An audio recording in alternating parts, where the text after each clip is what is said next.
How to delete a message on Yahoo Mail app. Hello guys, so in today's video I'm going to show you how to delete an email on Yahoo Mail app in less than 1 minute. So all what you have to do is simple. Go to Yahoo Mail. Now let's go to the home page.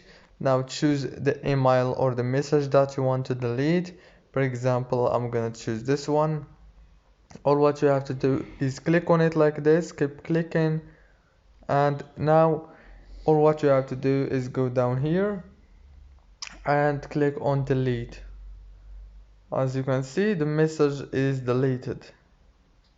Choose again another one, for example this one, click on it, keep clicking and click delete.